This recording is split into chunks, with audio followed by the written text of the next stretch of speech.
आणि राहुरी विधानसभेच्या पोटनिवडणुकीची घोषणा होण्याची शक्यता आहे. बारामती आणि राहुरीच्या विधानसभा मतदारसंघात कसं बघतो? नाही, मला असं वाटतं की जर त्याची घोषणा झाली तर दोन्हीकडच्या निवडणुका या मला असं वाटतं की बिनविरोध व्हाव्यात आणि एकमताने सर्वांनी मिळून निर्णय करावा असा आम्ही प्रयत्न करू.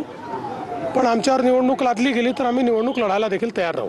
शासनाचे निर्देश असतानाही मुंबईच्या महापौर जे आहेत त्यांच्या गाडीवरती लाल दिवा असल्याचं समोर आलेलं आहे. राज्य शासन या संदर्भात चौकशी करणार? नाही, मला असं वाटतं मी त्याची माहिती घेतली. लाल दिवा गाडीवर वगैरे नव्हता, पण बॉनेटच्या ठिकाणी त्या ठिकाणी लाल दिवा होता.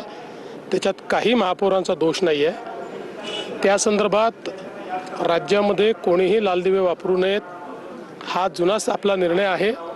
त्यामुळे महापौरांना त्याची कल्पना आहे. मला असं वाटतं की विनाकारण त्यांना टार्गेट करण्याचा प्रयत्न आहे. अशा प्रकारे टार्गेट करणं योग्य नाही. सध्या गॅसचा तुटवडा नाही, इंधन तुटवडा नाही असं म्हटलं जाते. मात्र युद्ध परिस्थिती जर लांबलीच तर काय आव्हान तुमचं नागरिकांना राहील? मला असं वाटतं की नागरिकांनी केंद्र सरकारच्या निर्देशाप्रमाणे वागलं पाहिजे. काही राजकीय पार्ट्या जाणीवपूर्वक नागरिकांमध्ये घबराट तयार करतायत. त्याच्यामुळे पॅनिक सिच्युएशन होऊन असलेली चांगली परिस्थिती खराब होण्याची संभावना तयार होते. लोक साठवणूक करतील जर त्यांच्या मनामध्ये अशा प्रकारची भीती निर्माण केली तर.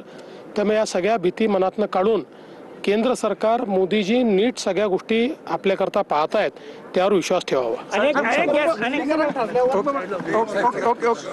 लोटू नका.